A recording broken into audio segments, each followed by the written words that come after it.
una nueva forma de ver televisión. wowmx.tv.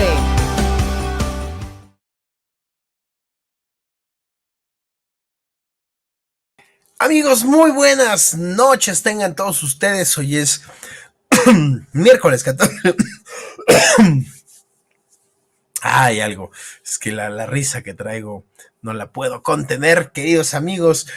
Hoy es miércoles 14 de agosto, estamos completamente en vivo en La Disidencia para echarnos unos temas rapidísimos.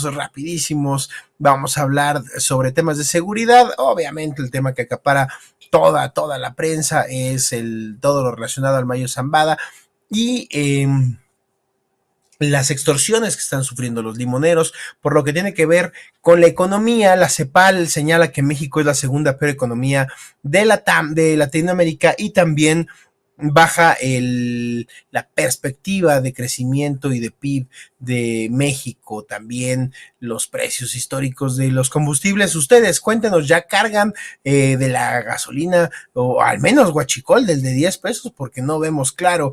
Y lo que ayer comentábamos, que ya no nos dio tiempo, la vacunación cae y crecen enfermedades que pensábamos erradicadas. Mis queridos amigos, yo soy Octavio Catalán, esto es la cena de grillas, no, esta no es la cena de grillas, esta es La Disidencia y comenzamos.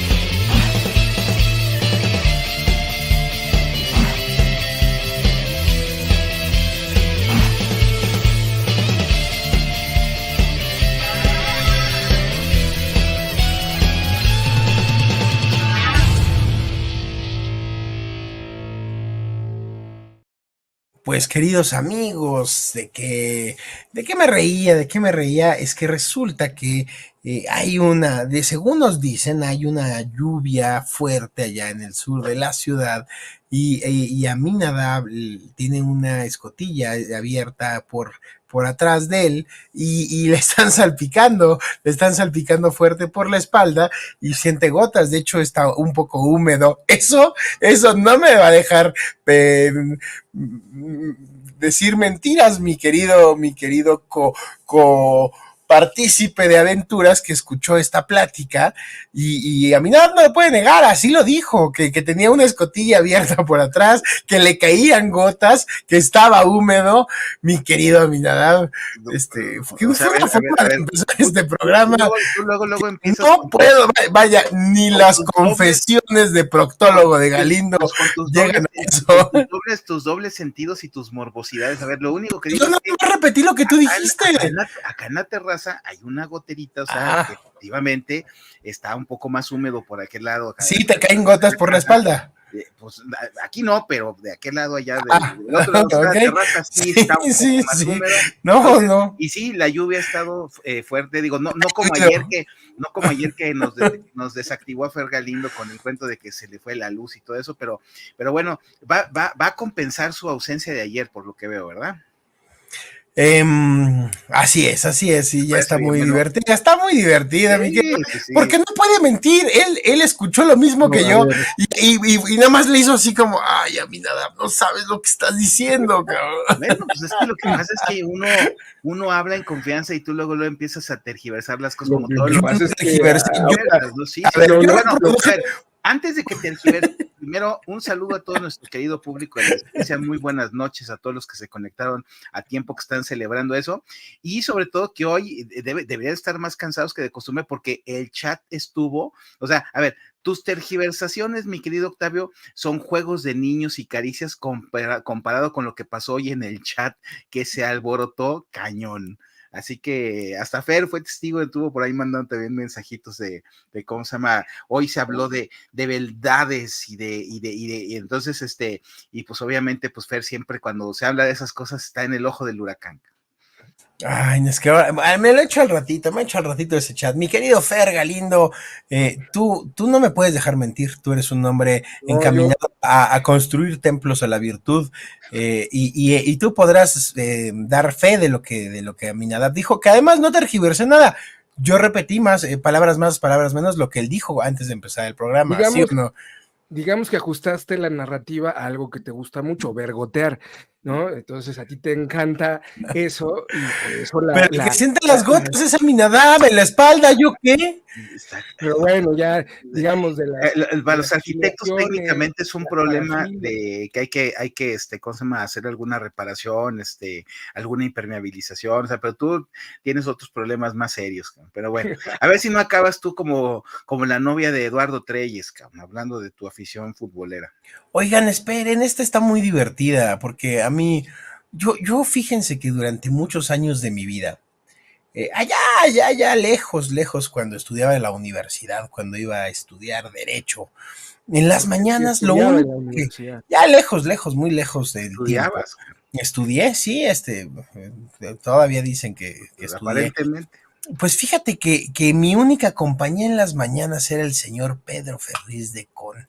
Y yo disfrutaba mucho sus alocuciones ahí en las mañanas. A veces me daban un poco hueva, me parecía que en lugar de dar noticias, se aventaba sermones, pero me gustaban sus reflexiones. Y hace algunos años este señor empezó a caer de mi gracia por empezar a decir algunas barbaridades y defender barbaridades. Y cuando quiso ser candidato independiente a la presidencia de la República, bueno, pues hizo unos osos de aquellos. Y no, cuando Y quiso dicen, acabar con las dicen, plurinominales, pues, esa fue otra. a ver, es que esta redacción no me queda clara. Dice, en estos momentos Pedro Ferriz de Con está contando los votos de manera manual. Espero que no sea él, porque son varios, son como 60, son como 50 y tantos millones de votos. Entonces, espero que esta sea una cuestión muy A ver, nueva. anda por ahí circulando el famoso opúsculo de, ¿cómo se llama? De Yuri Servolov, donde dice que la que ganó la elección fue Xochitl y que dice que ya está demostrado científicamente y quién sabe qué. Pues está curioso porque a ver lo que le hicieron a Xochitl en el tribunal, ahora en la impugnación que acaba de resolver el día de hoy sobre el tema de la elección presidencial. Imagínate cómo estaría el equipo jurídico que le negaron la personalidad jurídica para impugnar la elección. Hazme favor, o sea, como que nada más los únicos legitimados son los partidos. Oye, espérame, los candidatos siempre han estado legitimados y más un candidato presidencial, pero bueno, nomás para que veas cómo se las ganan. Ya vamos a regresar, como les decía hoy en la mañana a mis amigos de las plumas azules, vamos a regresar a aquellos tiempos en donde las impugnaciones de la oposición eran desechadas por frívolas e improcedentes. Hijos de su pelona. Pero bueno, Mi no, querida Mina, a ver, tú habías propuesto tocar este tema de, de la confirmación del tribunal. La Constitución tiene un nombre. Bueno, finalmente ya la Sala Superior del Tribunal Electoral ya dijo, la señora confirma la votación y dicen esta es la candidata que ganó y será la siguiente presidenta. La semana pasada le dedicamos más de medio programa a este asunto. Yo te insistía en que quizá no lo veía tan viable, a lo mejor dedicarle mucho eso nada tiempo a más esto. es una mención, o sea, digo, nada más simplemente consignar que hoy pasó, hoy finalmente un Hoy se tribunal, concretó, hoy se hoy, consumó hoy se el hecho, ¿no? consumó con un tribunal integrado ilegalmente. O sea, por lo tanto, sería impugnable en un sistema jurídico la decisión del tribunal porque no está integrado por 6 mínimo magistrados de la sala superior que pudieran resolver eso. Es un tribunal incompleto, es un tribunal que no aceptó pruebas, que finalmente estuvo ya de alguna forma exculpando al presidente de la República de todo lo que fue la intervención en la elección. Y bueno, pues pues es lo que se viene en el futuro, ¿no? O sea, ahora que el gobierno otra vez controla los organismos electorales, que creo que es lo que quedó demostrado el día de hoy, que tanto el INE como el tribunal están nuevamente bajo control del gobierno, pues te puedes esperar resoluciones a favor del partido del gobierno, como fue en los tiempos del PRI. Seguramente eso es lo que va a suceder, y solamente que quede consignado en este programa que aquí lo dijimos, para que luego no nos estén diciendo que ay, el INE no se toca y hay que hacer manifestaciones y hay que hacer, porque pues, finalmente pues esto ya pasó de época y tenemos que reemprender la lucha de otra forma. Oye, a ver, espérame, me violenta un poco, mi querido Fer. Dice Catalán, buena recomendación. Si quieres mantener la salubridad mental de tu mollera, no leas el chat. ¿De plano? A ver, es que elige. No. Fíjate, se las da de santo, pero es un demonio, porque él fue el que encendió la discusión y empezó a subir, y pues bueno, ahora sí que, haz de cuenta que sí, ya están echando la culpa. Puso el veneno y todos se intoxicaron, entonces, no, bueno, pues entonces, y luego se enoja porque se sale a comer unos tacos y de repente regresa y hay como 150 mensajes. Digo, pues tú empezaste, Inge, pues ¿cuál es el problema? No, pero está bien, hace bien. Bueno, dice que sí está Ferris de Con. A ver, yo nada más les quiero decir, este asunto de la calificación de la elección presidencial, la reflexión que les hicimos la semana pasada creo que es la vigente, es la que se actualizó este día de hoy, donde les dijimos cómo una votación puede vulnerar todos los principios electorales consagrados en la Constitución, puede flagrantemente haber cometido delitos electorales. Pudo haber una violación sistemática una y otra vez en diferentes puntos, y el criterio del tribunal fue nada movió sustantivamente la elección. A ver, insisto, cuando ves cada uno de los casos aislados, claramente ninguno mueve toda la elección. Cuando ves el conjunto de conceptos de impugnación, pues claramente hay una posibilidad de mover, una posibilidad muy clara de mover la elección. Sin embargo, bueno, pues cuando les conviene, leen de forma aislada los preceptos legales y constitucionales, cuando no, buscan una interpretación armónica de la ley, lo cual son criterios que vaya usted a saber, pinche tribunal, en qué terminará. Pero bueno, lo que sabemos es que han acabado de alguna u otra forma con la democracia, y que todo esto, todo un proceso en el que participaron 60, 55, 60 millones de ciudadanos, terminó siendo decidido por un puñado de personas en el Consejo del INE y en el tribunal. Y por lo que hemos estado escuchando en notas, diferentes medios de comunicación ya señalan que les dieron luz verde para desaparecer los órganos autónomos constitucionales, cosa que habían dicho que se iban a ir con pausa. Hoy prácticamente lo retomaron todas las columnas políticas serias, y ese es el país por el que se enorgullecen de decir 35 millones de personas votaron por eso. Mi querido Fer, ¿quieres agregar algo a este tema de la elección de la calificación presidencial? No, creo que ya lo dijeron. Lo único que tendría que decir al respecto es que todo eso que se menciona de la desaparición de los organismos autónomos, como en su momento también la extinción de los fideicomisos, la aceleración de la resolución correspondiente a la elección de 2024 y lo que se avecina, pues es parte de lo que ya se venía construyendo. Digamos, lo que viene ya es el segundo piso de la destrucción del país. Con la reforma judicial en puerta, pues ya no esperen gran cosa, ¿no? O sea, ya este asunto tiene que ir por otra ruta, y no necesariamente va a ser por la ruta de la movilización como se ha venido recurriendo. Primero se tiene que establecer una estrategia muy concreta y de ahí partir, pero por el momento lo que tenemos en puerta pues es prácticamente ya la captura por parte de este grupo político, de todos los espacios que podrían, digamos, contenerlo, que podrían regularlo, que podrían ponerle un dique, pues ya no va a haber eso, ya se acabó. Eso, como ya lo conocemos, ya no existe. Y eso es una realidad y tenemos que aprender a vivir con esa realidad y entender que la situación va a ser muy, muy complicada y que no va a haber salidas nada fáciles. Y que si están esperando un liderazgo que llegue de pronto y resucite al país y nos vuelva a poner en una ruta correcta, pues eso no va a ocurrir ahorita, no va a ocurrir en 1 año, en 2 años, ni en 3 años, con lo que tenemos visiblemente. Va a ser un proyecto a muy largo plazo y que va a ser muy desgastante.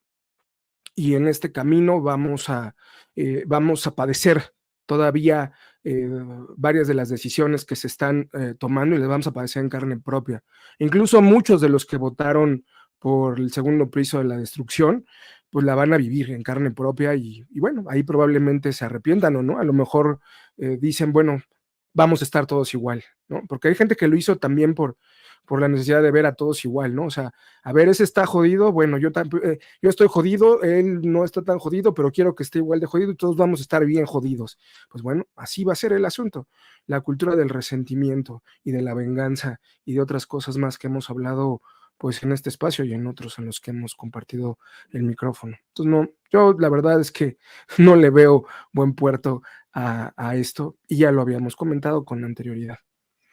Sí, eso que dices en el caso del PAN le llamamos, esa ruta larga y complicada le llamamos la brega de eternidad, y Soledad Loaesa le puso caminar en el desierto. Pues sí, más o menos ese tipo de cosas es lo que se nos viene. Bueno, queridos amigos, nada que no les podamos decir. Maldita sea, se los dijimos. No, se los dijimos una y otra vez. Los imbéciles que tienen las dirigencias de los partidos políticos, se les advirtió de forma directa, por interpósita persona, por terceros, por este programa, con memos, con telegramas, con señales de humo, con correos electrónicos, con WhatsApp. Hay cualquier cantidad de pruebas de que fueron advertidos de cuántas iban a ser las marranadas. Para acabar pronto, en este programa les señalamos no menos de 25 razones distintas de cómo venía la marranada completa, y cuando uno las lee en los conceptos de impugnación, dices, de verdad, son ustedes pendejos. O sea, se les dijo, ahí viene el lobo, ahí viene el lobo, ahí viene el lobo, uy, me tiró la casa. De verdad que del sepulturero del PRI, pues mereces llevarte al todo ese partido político al ostracismo contigo. Sabes perfectamente tú, querido rey del Botox, a quién nos referimos. Y en Acción Nacional ojalá se pongan las pilas. Es el último recoveco de oposición que tiene este país. Porque si nos desaparecen el INE, que creen que va a haber reformas constitucionales, y se los dijimos también hace un tiempo, quién sabe si hay oportunidad de hacer nuevos partidos políticos, y quién sabe cómo sean las nuevas reglas de participación política. Este país puede tener las elecciones las va a volver a organizar la Secretaría de Gobernación. Sí, la CFE, la Comisión Federal Electoral. Sí, ¿no? Claro. O sea, imagínate, la joven, ¿cómo se llama? Ay, se me barrió, es tan ilustre. Luis Alcalde. Luis Alcalde, que desde la Secretaría de Gobernación fue la que empezó a hablar de la hiper sobrerepresentación de Morena y todo aquello, y ahora imagínate si Mario Delgado se va para allá. Bueno, pues ¿qué les puede esperar en cuanto a la imparcialidad, la equidad de las elecciones? Y no, pues el gobierno otra vez va a organizar las elecciones para que gane el partido del gobierno de todas y carro completo, como ellos mismos lo proclamaban antes de que iniciara esta elección. Oye, mi querido Fer, yo te pregunto, los amigos que nos ven, las personas que nos ven, que padecen de algún tipo de esquizofrenia, es decir, que ven u omiten cosas, ¿te estarán escuchando solo a ti o a los tres? ¿Nos verán a los tres o solo a ti? No lo sé, es pregunta, mi querido Fer. Bueno, vámonos a lo que Oye, sigue. Tú, pero bueno, nada más una cosa, yo entré y no saludé porque luego empezar, pero bueno, saludar a la audiencia y agradecer la plaza en este espacio de disidentes. Saluda a tus fans, ayer se quedaron con las ganas porque te viste intermitente, de aquí están No, pues presentes. saludo a Mara, que fue fue su cumpleaños hoy, entonces un muy fuerte abrazo, que se la siga pasando muy bien. ¿Y no quieres mandar también un abrazo de tamal hasta Guanajuato o algo así? Bueno, no sé, Bueno, cabrón. un abrazo también hasta Es que Guanajuato, ayer vale. son como de esquites y del taco placero que es como de chicharrón con chile y eso, pero no son chilangos, no conocen el abrazo de tamal, mi querido Fer. Tú puedes ser todo Ya te están diciendo que no te pongas celoso, Octavio. Aquí puedes ser todo un conquistador que vaya y le demuestre No, al rato lo aquí que es aparece quien le dice Octi. Ay, ese Sí, sí, Octi es sí, de muy viejo, es muy viejo. Me persigue desde la infancia. Bueno, ¿qué más? ¿Qué más? Bueno, a ver, queridos amigos, ¿Dónde quieres empezar? resulta que hoy teniendo una conversación, por cierto, un fuerte abrazo, un feliz cumpleaños a mi querido Francisco Labastida, que por cierto tuvo una pérdida ahí cercana a un amigo y dice, no sabes, mi querido Octavio, cercano a mi cumpleaños tener esta pérdida no fue nada agradable. Y platicando hoy con algunos líderes políticos de esos de veras del país que formaron parte de los cauces institucionales del PRI, pues están todos muy molestos, están todos muy preocupados. Algunos me decían, en cualquier momento vamos a anunciar nuestra renuncia al partido. Hay varias cabezas que ustedes van a ver que va a ser un proceso para la militancia dura, para la militancia activa, para la militancia seria, van a ser pérdidas muy sensibles. Ya lo comentábamos también ayer en la DCD, ayer en Cena de Grillos, la semana pasada en varios programas. Muchos de ellos encontrarán cabida en el cobijo naranjo, porque al final del día no les molesta tanto la idea de estar con el pelón, pero me decían algo muy importante. Morena copió por completo la forma de hacer política del PRI. Con lo que implicaba el movimiento territorial, con lo que implicaba la cercanía de la gente. Y también ayer también lo platicábamos con el troll, este proceso histórico por el que pasó, justo cuando Fer tuvo que salir por la Comisión Federal del Bienestar de Electricidad y por el Internet y esas cosas que casi no fallan en este país, en esta ciudad. No fallaban antes de la 4T, pero ahora son fallas estratégicas del bienestar. Y entró el troll y hablábamos un poquito de la génesis y de algunos procesos históricos por los que pasó el PRI. Este PRI dejó instituciones con un nivel de seriedad importante. Nos guste o no nos guste, sí hubo una guerra sucia, sí hubo desapariciones forzadas, sí hubo un montón de cosas espantosas, ¿no? Pero el Estado nunca perdió su capacidad de hacerle frente a la delincuencia organizada, tener un cierto control. La paz porfiriana le dejó algún buen o mal sabor de boca a muchos, pero dejaba la posibilidad de que el Estado fuera un Estado fuerte en su principal función, la seguridad pública.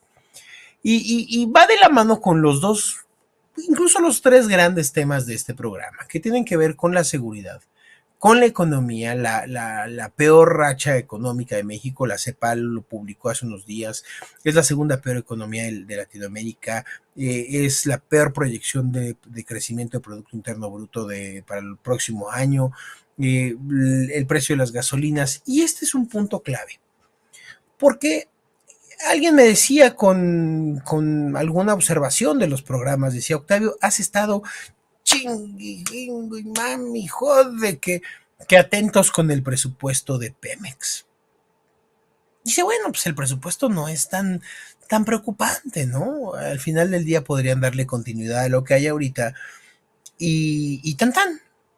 Y le decían, no, es que justamente, y entrando en materia de lo que vamos a hablar en este programa, decía, es que justamente no va por ahí. Porque en septiembre López Obrador se va a ir con como de esos generales a la antigüita, retapizado de medallas de sus logros, de cómo retapizó y planchó ya el cementerio del neoliberalismo y cómo todas sus reformas sepultaron todo tipo de expectativa de crecimiento de este país. Y el segundo, sus nacionalismos baratos, pero sus costos políticos, pase lo que pase, se los va a llevar López Obrador. Y si entonces, Octavio, vamos a ver cómo se comporta Claudia. Es que se comporte como se comporte, está convalidando esas reformas. Y esas reformas no tienen reversa, porque esas reformas son constitucionales y con una constitución no podemos estar jugando ni en el orden interno ni hacia la proyección de un país frente al mundo. Que bueno, a estos hombres y mujeres ya les vale madre, ¿no? Pero me decía, y Pemex pasa a segundo término. Y le digo, no, porque cuando veamos el presupuesto de Pemex, vamos a ver en el fondo qué hay de visión para la institución.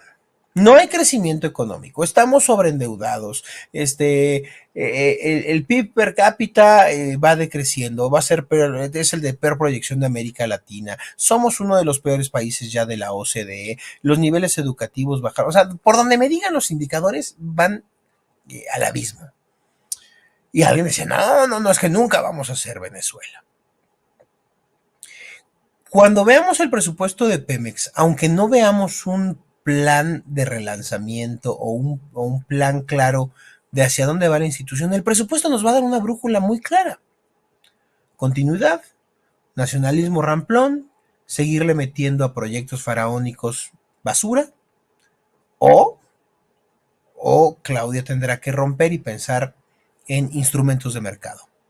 Y eso golpeará toda la idea barata de la cuarta transformación y sus romanticismos sin sentido. Yo sigo viendo el mismo punto, Aminadab. Hoy tenemos más datos que vienen confirmando lo que hemos venido diciendo. Este país en materia económica está mal, va muy mal y va a estar peor. Eso dicen los indicadores, no lo dice Octavio Catalán, no lo dice Aminadab, no lo dice Fernando Galindo. Abran los periódicos en la parte económica los últimos 4 meses y todos te dicen lo mismo. Todos. Y cuando una primera plana se ensaña con Pemex, madres la desnuda la empresa como el peor bodrio del Estado. ¿Qué viene en materia económica? Por eso decíamos, el título de hoy es ¿dónde vamos a estar peor? ¿En violencia o en economía? Porque cuando la economía reviente, termine de reventar, y un factor clave va a ser Pemex, no digo que el decisivo, pero un factor clave va a ser Pemex, y la economía se les vaya entre las manos a estos sujetos, la violencia se va a incrementar. Peor, o sea, si ya usted está viviendo un escenario de violencia cercano, va a estar peor. Y le dejo la palabra a mi querido Fer y a Aminadab, no sin antes compartirles rápido una de las notas. Esta debe ser del Financiero.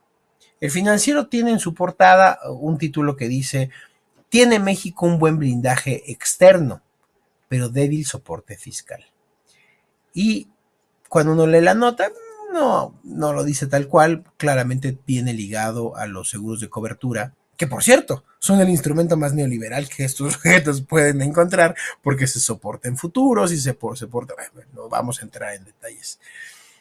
Pero cuando se te caiga la economía, que está soportada al 57% por una economía petrolizada, ¿cómo vas a sostener el blindaje externo?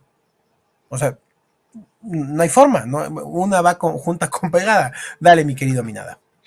A ver, mira, lo primero es que hay que hacer ampliar un poco la idea de lo que se trata todo esto. Mira, nosotros aquí hemos dicho que desde que empezó el actual gobierno, o sea, cuando López Obrador decidió por sus pistolas y por su falta de inteligencia y por su falta de visión de futuro y por el espíritu de revancha y los viejos traumas priistas de que hay que destruir las obras de su antecesor y todas esas cosas, cuando decidió que se cancelara el aeropuerto, esa medida pues tuvo un efecto pues histórico, o sea, finalmente es una medida que dentro de muchos años vamos a ver cuánto es lo que hemos perdido en acumulado de nivel de vida y de bienestar por esa decisión, porque lo que sucede es que en primer lugar eso detiene el crecimiento económico, o sea, el crecimiento económico del país se va a cero durante el primer año, después se va a menos 10 puntos con la pandemia y ahorita, insisto, seguimos siendo un país más pequeño que el que éramos cuando tomó posesión del actual gobierno, en términos del tamaño de la economía. Entonces, el factor crecimiento económico es algo que se ha perdido, que México costó mucho trabajo recuperarlo después de las crisis recurrentes del siglo pasado. Nuestros amigos quizá no lo recuerden, pero bueno, hubo un primer derrumbe muy fuerte de la economía mexicana cuando vino la crisis del final de sexenio de Luis Echeverría, cuando el peso se devaluó de 12.50 a 22, que fue un primer momento muy delicado. En el gobierno de López Portillo primero hubo 2 años de crecimiento prácticamente cero. Después hubo una economía que creció a niveles más o menos del 5% gracias a que hubo dos factores, ¿no? Que empezaron a pedir deuda de manera escandalosa, pidieron 60,000 millones de dólares de aquel tiempo para financiar los proyectos del gobierno de López Portillo, más los ingresos petroleros que se empezaron a recibir en el momento en el que se empieza a explotar el yacimiento de Cantarell. Y bueno, pues lo que sucedía ahí es que pues el crecimiento era un crecimiento impulsado por el gasto público, no era un crecimiento de la economía dijéramos, por una actividad productiva, de productividad, de mayores empresas, no. En ese tiempo la economía sí estaba totalmente petrolizada y lo que tienes es que viene el derrumbe de ese modelo porque pues era un modelo deficitario, un modelo no sostenible y pues viene la segunda gran crisis donde el tema que la detona principalmente es pues la caída de los precios del petróleo, pero también los factores internos que eran el crecimiento de la inflación, que ya era una inflación que era de más del 20% anual que supuestamente el gobierno de López Portillo tenía controlada y que eso vino a traer pues todas las consecuencias de la economía que no creció durante todo el sexenio de Miguel de la Madrid. Ahí había una cosa, ahí había ingreso petrolero, o sea, el petróleo mantuvo más o menos y fue el que sacó a México del tremendo agujero que provocaron los errores de los gobiernos de Echeverría y de López Portillo en la docena trágica.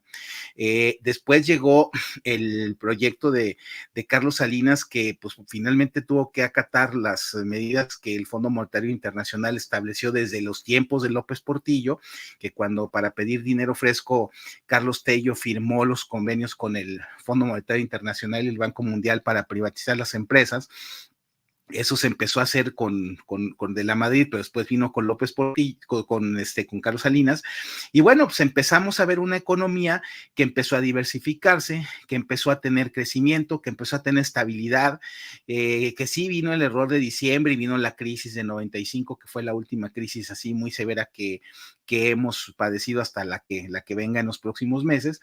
Y bueno, pues entonces ya el país empezó a buscar otro tipo de medidas, como era pues ampliar, abrir los mercados, tener competitividad, tener competencia económica interna, empezar a hacer que hubiera verdaderamente que todas esas grandes empresas de los cuates del gobierno no actuaran así con prácticas monopólicas. Entonces, bueno, el segundo ingrediente es esto, ¿no? El primero es el crecimiento, el segundo es la competencia, la competitividad y la apertura económica, el tercero fue la estabilidad, lo que le dio, por ejemplo, el gobierno de Ernesto Zedillo y después los gobiernos del PAN, en donde prácticamente pues el Banco de México sí era el que controlaba el tipo de cambio, etcétera, etcétera. Entonces, todos esos criterios que de alguna forma sirvieron para que la economía mexicana tuviera un crecimiento limitado, pero creciera, que tuviera ahora sí que una disminución, así fuera mínima, de la pobreza, que hubiera una diversificación de los mercados y una competencia que sobre todo con los procesos de integración de las cadenas productivas con Estados Unidos, bueno, pues entonces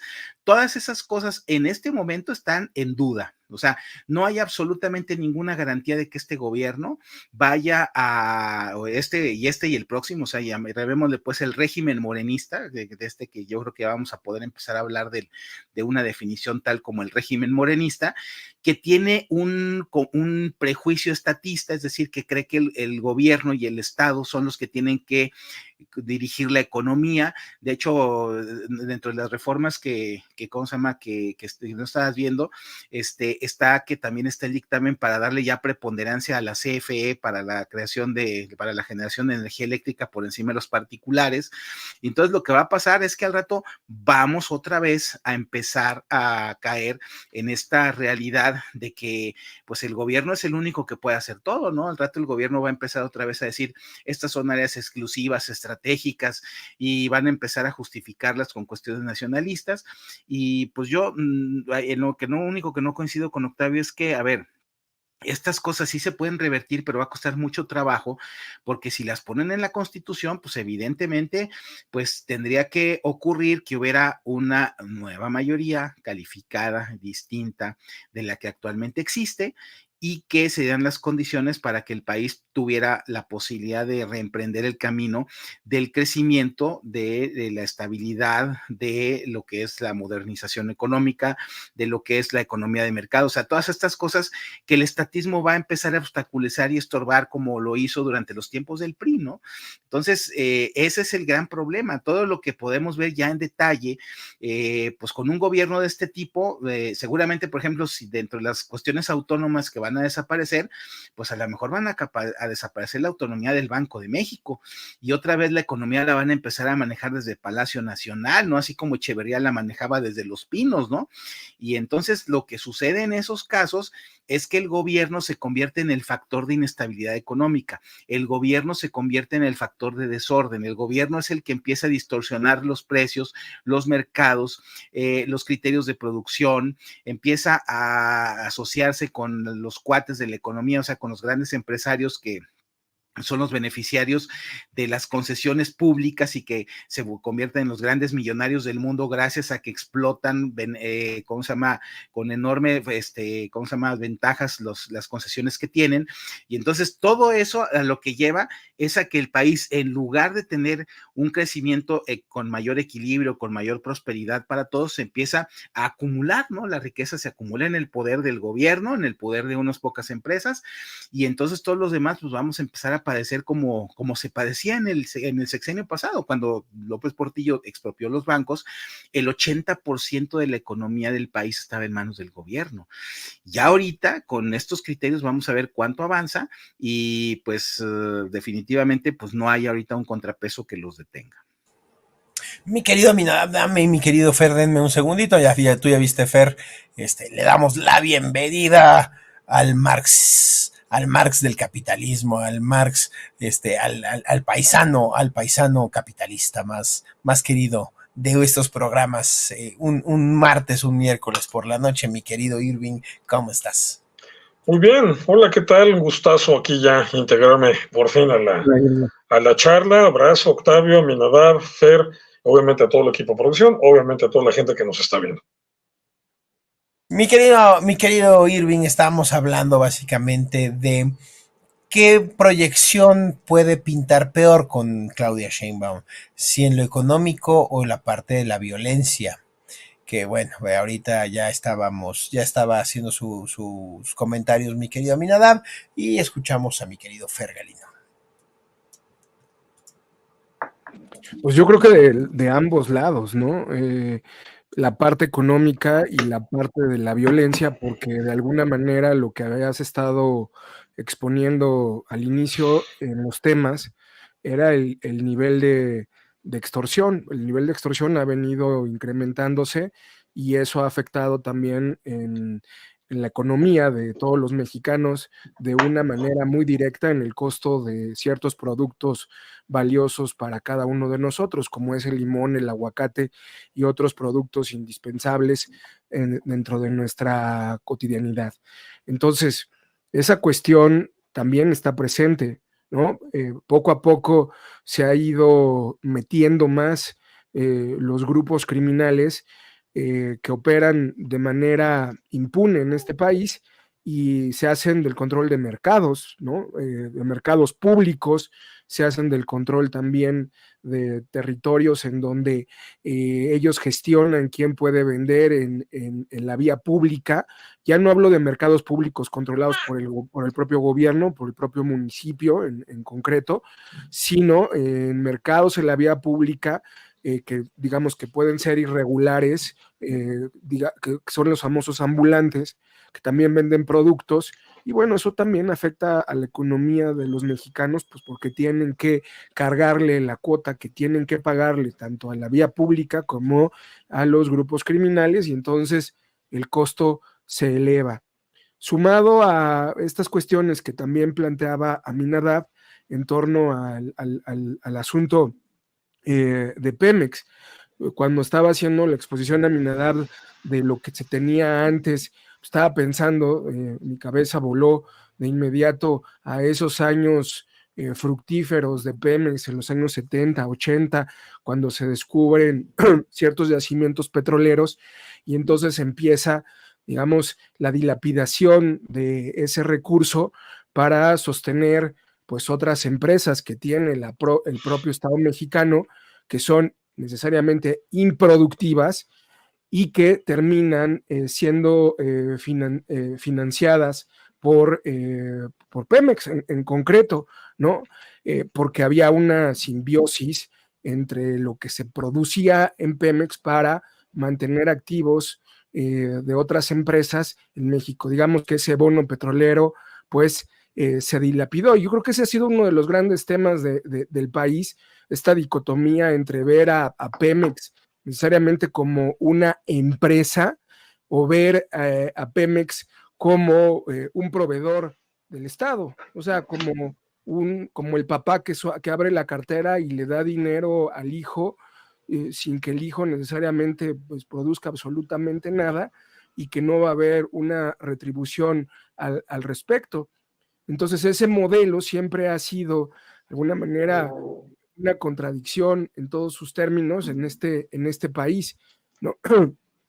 Ocurrió desde el 38, donde, digamos, se establecen los principios fundamentales de lo que va a ser la política de Pemex, se imponen ciertos controles de precios para subsidiar muchísimas otras cosas, y después se potencializa con la llegada del echeverrismo y del López Portillismo, y ya cuando empiezan a darse las primeras reformas en esa materia de liberalizar los recursos de Pemex y tratar de mantener, sí, la marcha política con la fuerza del petróleo, pero sin perder a la gallina de los huevos de oro, pues va a ser durante la presidencia de Carlos Salinas que se empiezan a dar los primeros esfuerzos formales para tratar de diferenciar las funciones del gobierno en relación con las de Pemex y tratar de darle un cauce distinto, pero sin perder la idea de la identidad nacional o la vocación nacional o el petróleo de todos los mexicanos. Eso también es una de las narrativas que ha sido completamente desastrosa para este país, en el sentido de que Pemex es de todos los mexicanos. Nunca fue de todos los mexicanos, nunca ha sido de los mexicanos, ha sido de los gobiernos, ha sido de los políticos que se vieron con la cuchara grande y dilapidaron Pemex en proyectos faraónicos que terminaron en un desastre, y el ejemplo más concreto pues es el de López Portillo y ahora el que tenemos frente a nuestras narices. Y nosotros y muchos intentan, bueno, nosotros no, pues, pero me refiero, el sentido de lo mexicano pretende rescatar a Pemex. ¿De qué vas a rescatar Pemex para los mexicanos? Dios mío, eso nunca fue de los mexicanos, ¿no? Fue de unos políticos corruptos que se parrandearon los recursos igualito que un tipo allá en Venezuela. Entonces creo que va por los dos lados. Va por el tema de lo que tú mencionabas en un principio del presupuesto, pues, a ver, yo no creo que haya algún tipo de viraje, ¿no? Van a continuar los proyectos faraónicos que se establecieron en la administración pasada, porque la marca Claudia Sheinbaum no está consolidada, es una marca inexistente que está anclada a la figura de López Obrador, y la figura de López Obrador es la marca que le da identidad a Morena y le da identidad al gobierno de Claudia Sheinbaum. Aquí no hay más que verle en ese aspecto, ¿no? Todo el movimiento a Morena en 2018 ganó porque se subió en la maquinaria de López Obrador y en la imagen de él. 2021 repitieron la fórmula y 2024 fue exactamente lo mismo. Entonces no se esperen grandes sorpresas de que va a haber un viraje, de que la científica va a dar un paso mucho más sensato, mucho más mesurado.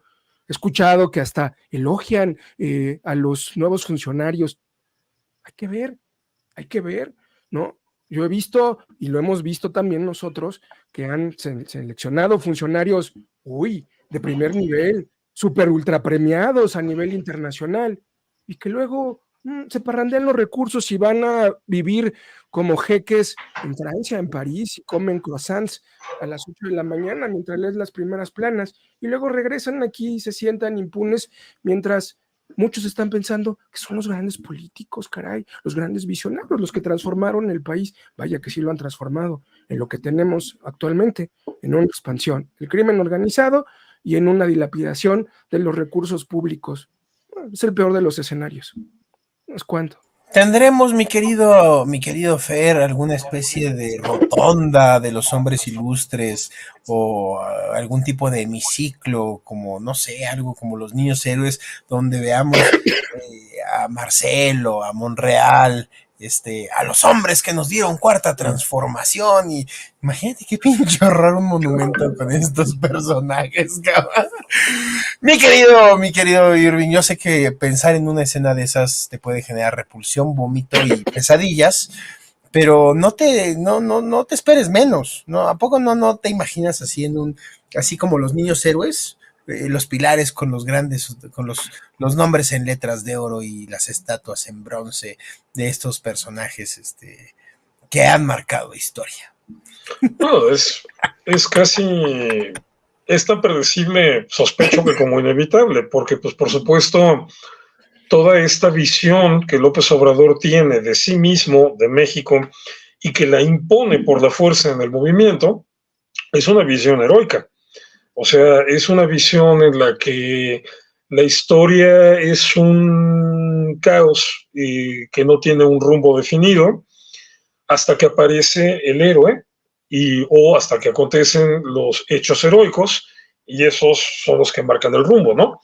Entonces, de allí viene obviamente la necesidad de darle culto al héroe, culto al caudillo, o sea, de reconocerlo, de adorarlo, de levantarle estatuas, de ponerle su nombre en avenidas, su nombre en escuelas, etcétera, ¿no? López Obrador es así, o sea, es un reverendo soquete que pues de historia realmente no entiende nada. Esa es una visión filosófica de la historia que quedó superada desde el siglo XIX. O sea, la visión, fíjate, cosa curiosa, ¿no? Porque la visión izquierdista, pues se supone que real sería la marxista, que es la materialista, y que esencialmente va en contra de eso. O sea, porque justo la visión materialista te dice que no, que todo se genera en las dinámicas económicas, no en los héroes, y por lo tanto es alrededor de las dinámicas económicas que toda la historia está interconectada. Entonces, para entender un fenómeno histórico tienes que estudiar todos los fenómenos históricos vinculados con, que siempre son muchos y que siempre es complejo y que siempre es difícil. Obviamente Marx ahí tiene algunos errores básicos en sus planteamientos de filosofía de la historia, y eso se demuestra fácil a muchos. ¿Y cómo se atreve a decir eso de Marx? No, mira, es bien fácil. Si todos los regímenes marxistas terminaron cayendo en el culto al héroe, ahí está Fidel Castro, ahí está Hugo Chávez, ahí está, bueno, López Obrador no se merece el nivel de marxista, pero se parece, o sea, se junta con ellos. Ahí está Pol Pot, ahí está Stalin, o sea, Mao Zedong, no se diga. O sea, todos reventaron a sus países, les dieron en la madre, los dejaron hundidos, los dejaron en la miseria, pero todos eran adorados por su gente, ¿no? Entonces, bueno, es evidente entonces que el marxismo en realidad no planteó una solución de fondo a este problema. En lo abstracto, en lo teórico, sí, Marx sentó las bases para el desarrollo de la idea materialista de la historia, pero pues obviamente si queremos hacer un buen análisis histórico, un buen materialismo bien enfocado, pues obviamente no es por la ruta que señaló Marx. Pero bueno, López Obrador está hundido en esto, atorado en esto, ok. Claudia Sheinbaum es distinta en el sentido de que Claudia Sheinbaum sí tiene una ideología estructurada. López Obrador no, él es un tipo delirante, chiflado, enamorado de sí mismo, pagado de sí mismo, que gobierna a partir de ocurrencias. Claudia sí tiene un constructo ideológico, una estructura ideológica que le da, digamos, como más coherencia a lo que hace y a lo que pretende. Pero pues es una estructura ideológica que no sirve para nada, o sea, es una estructura ideológica marxista. Claudia viene de ese ambiente, viene de ese entorno y está rodeada pues por una serie de fenómenos de la naturaleza patéticos como Epigmenio Ibarra, como Citlali Hernández, como ¿quién más? John Ackerman, o sea, Martí Batres, o sea, todo este tipo de porros, o sea, de gente inútil, sin oficio ni beneficio, sin ideas propias, que nada más repiten esos clichés de la izquierda marxista, algunos más cerca de lo que es el comunismo, ideológicamente hablando, de lo que es el comunismo real, otros todavía orbitando en eso que piensan que es moderado, que sería el socialismo, pero al final de cuentas, gente podrida por la ideología marxista. Así que no tenemos que esperar ningún cambio para bien. Ya vimos a Claudia gobernar en la Ciudad de México, ya vimos seguir, obedecer las pautas del López Obradorismo, seguir por la misma ruta, poner un porro idiota e inútil como Martí Batres al frente de las decisiones más importantes de aquí, tener una fiscal profundamente corrupta, una mujer que debería estar en la cárcel, que es Ernestina Godoy. O sea, ya vimos el desastre absoluto aquí en todo, incluso en lo que más se supone que Claudia debería estar como al pendiente, ¿no? Por ejemplo, esta cuestión de la ecología, pues porque se supone que es la científica, ¿no? La doctora Claudia Sheinbaum, la que detuvo la guerra de Vietnam, la que ganó un premio Nobel, no sabemos en dónde, ¿verdad? Pero, o sea, se supone que esas serían las áreas donde ella más sensible y eficiente debería de ser, y la Ciudad de México está contaminada como nunca en la historia. Entonces, o sea, ¿de qué hablamos? ¿Cuál es la expectativa? Yo soy absolutamente pesimista con esto. Ahora, ¿qué va a ser peor? ¿La seguridad o la economía? Mira, eso es como preguntar en una familia así bonita, donde todos se llevan bien, donde todo está bien establecido, bien acomodado, el papá, mamá, los hijos, no me reclamen de sexista, pero papá, mamá y los hijos, punto. Y le preguntas al niño, ¿a quién quieres más, a tu papá o a tu mamá? O sea, así de absurdo es preguntar con qué nos va a ir peor, con la economía o con la violencia. Pues con las dos, o sea, ¿por qué tengo que escoger cuando es tan evidente el asunto, no? O sea, no hay ningún viso de que la política estratégica en materia de seguridad vaya a cambiar. O sea, sí, es que Omar Harfuch, mira, tiene muchas cosas hay que podría cuestionar, pero en última instancia, desde el momento en que todo se traslada a la Guardia Nacional, y la Guardia Nacional ahora sí tiene un mando militar, bueno, entonces en realidad la capacidad de acción que va a tener Omar García Harfuch para determinar el rumbo de las políticas de seguridad va a ser muy reducido, va a estar siempre limitado a lo que se decida en la Sedena. Entonces olvídalo. La única área donde sí tengo expectativas de que las cosas mejoren un poco, más bien se desempeoren, es en el sector salud, porque sí es cierto que Kershanovich es un médico brillante y es una persona competente en materia de administración pública, pero pues obviamente no creo que eso vaya a resolver los grandes problemas de México. ¿Por qué? Pues porque obviamente, primero, porque el nivel de jodidez en el que López Obrador dejó todo es brutal. La destrucción del sistema de salud es una brutalidad, es una barbaridad. Segunda, porque van a seguir apostándole a esto del IMSS Bienestar, ¿no? Que ya presentaron a Sbarch, que se va a hacer cargo de esto. O sea, siguen por la misma ruta. Entonces, lo más que puede hacer Kershanovich en este caso es hacer que esa misma ruta que no sirve funcione un poco menos peor. Entonces, mira, la ventaja que tiene, pero esto va a ser una ventaja política, ojo, va a ser nada más una ventaja de imagen y de discurso, no una solución real a los problemas de México.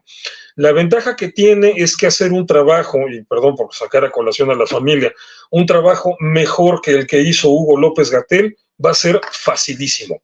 O sea, prácticamente si pones a un pato a coordinar el sistema de salud, lo puede hacer mejor.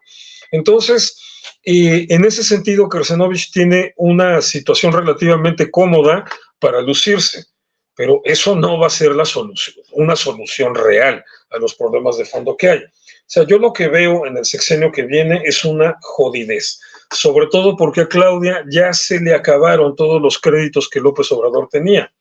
López Obrador tenía un montón de dinero que le dejaron ahí los presidentes anteriores, los guardaditos, ¿no? Los fondos de reserva. López Obrador podía saquear los fideicomisos. López Obrador podía saquear todas las afores. Claudia ya no va a tener eso. Claudia se va a enfrentar simple y sencillamente a que López Obrador dejó el país saqueado, que López Obrador ha sido el peor pinche ratero que hemos tenido, probablemente en toda la historia. Probablemente este güey sí le ganó definitivamente a Echeverría y a López Portillo. O sea que López Obrador deja el país en la quiebra absoluta, y eso ya lo empezamos a ver. O sea, un cambio momentáneo en la política monetaria de Japón, del otro lado del planeta, y al superpeso le da una neumonía que, bueno, se recuperó, pero porque Japón ajustó sus políticas, no porque el superpeso hiciera algo. Y eso era lo único que tenían, imagínate. Entonces, lo que se nos viene está cañón, está verdaderamente cañón. Yo soy nada optimista, todo pesimista con lo que va a ser el sexenio de Claudia, científica. O sea, me paso, no te digo por dónde ese título, o sea, me avergüenza toda la comentocracia que está. No, es que con ella sí puede ser distinto. O sea, ya podemos institucionarla eso como la falacia Leo Zuckerman o la falacia tercer grado, por la manera en la que están intentando ahora engañarse. Porque es eso. Nada más están intentando engañarse. La parte más ridícula es que ya de pronto ni siquiera me parece que están intentando conservar sus chambas, sus espacios en los medios. De verdad, de pronto veo gente que está queriendo engañarse. Ni modo, es lo que hay. A ver, queridos amigos, es momento de hacer la tradicional pausa que le hacemos a nuestros amigos de WOW MX. Recuerden que allá traemos tiempos de producción limitados a 52, 55 minutos. Así es que, queridos amigos, para quienes mañana, jueves 15 de agosto, seremos una retransmisión más o menos a la hora de la comida. Muchas gracias por habernos acompañado. Recuerden que pueden ver el programa completo en mi canal. También despedimos a los amigos de Alterno 180. Regresamos después de este corte, solamente continuamos el programa a través de mi canal, no se desconecten. Un saludo a toda la producción de WOW MX.